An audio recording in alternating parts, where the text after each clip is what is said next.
Hey everyone, welcome to 15 Minutes to Transform Your Thinking, the show where we bring you 15-minute summaries of the most impactful books out there. Today, we're diving into Simon Sinek's popular work, Start With Why. This book has been a game changer for many leaders and entrepreneurs, showing us how successful companies and individuals think and act differently from everyone else. If you've ever wondered what sets Apple, Martin Luther King Jr., or the Wright brothers apart from the rest of the crowd, this is the episode for you. So, let's break down the key ideas from Start With Why. At the heart of Start With Why is a simple but powerful concept. Those who inspire us, whether they are individuals or organizations, don't just focus on what they do or how they do it, they start with why. They lead with a sense of purpose or a belief that goes deeper than profit or technical superiority. And when we connect with that belief, we're more likely to trust and follow them. Simon Sinek calls this the golden circle, and it has 3 layers. Why? Why do you do what you do? What's your purpose, cause, or belief? How? How do you fulfill your purpose? What's your process or your differentiating factor? What do you actually do? This is the product or service you offer. Most people and organizations operate from the outside in. They start with what they do and explain how they do it. But the most successful ones flip this on its head. They start with why and move outward. Let's break down that golden circle further. To really understand this concept, Simon gives a few powerful examples, the most famous of which is Apple. Think about how Apple communicates. Instead of saying, "We make great computers, they're beautifully designed and easy to use. Want to buy one?" They start with why they exist. Apple's message is, everything we do, we believe in challenging the status quo, we believe in thinking differently. Then they explain how they do it, by making products that are beautifully designed and user-friendly. Finally, they tell you what they do. They make computers, phones, and other tech. Because Apple leads with why, people don't just buy their products, they buy into their belief system. Customers don't just want a phone, they want a piece of Apple's vision of the future. So the lesson here is that when you start with why, you attract loyal followers who believe what you believe. And loyalty, as Sinek points out, isn't based on price or convenience, it's based on trust. What's even more interesting is that Simon Sinek ties this concept to biology, specifically the human brain. He points out that the outer part of the golden circle, what we do, corresponds to the neocortex, which is responsible for rational thought and language. This is where we process facts and figures. The neocortex allows us to understand products, features, and benefits.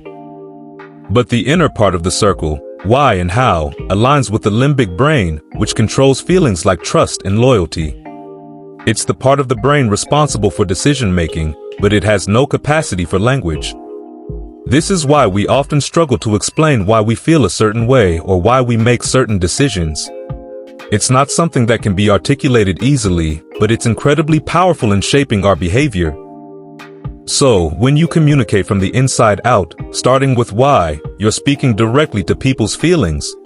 You're tapping into something much deeper than logic. You're tapping into the part of the brain that drives decisions.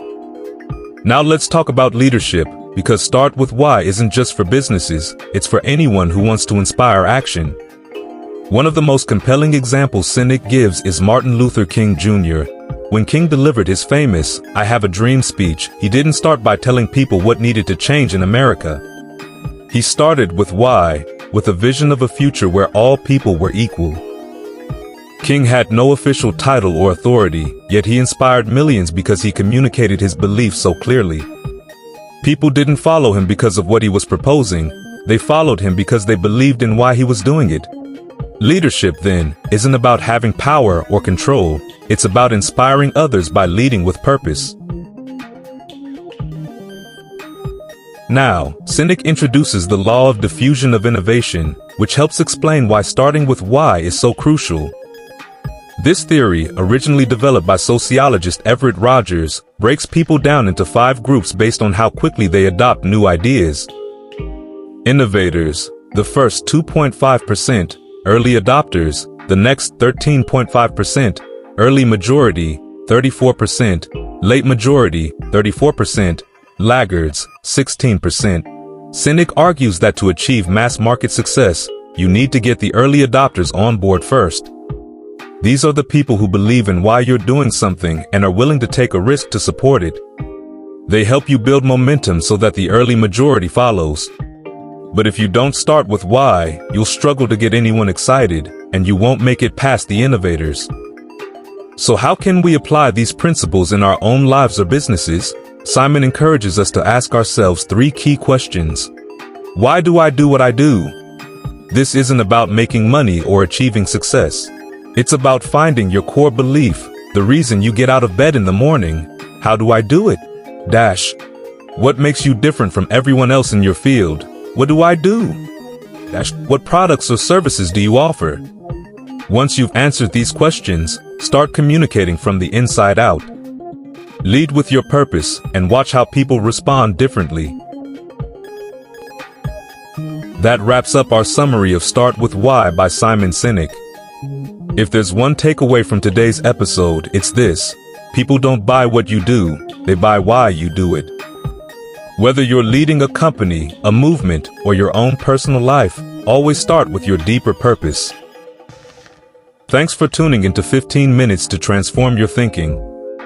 If you like this episode, hit subscribe, share it with someone who needs a little inspiration, and check out our other episodes for more book summaries that will change the way you think. Coming up next, we'll dive into Atomic Habits by James Clear,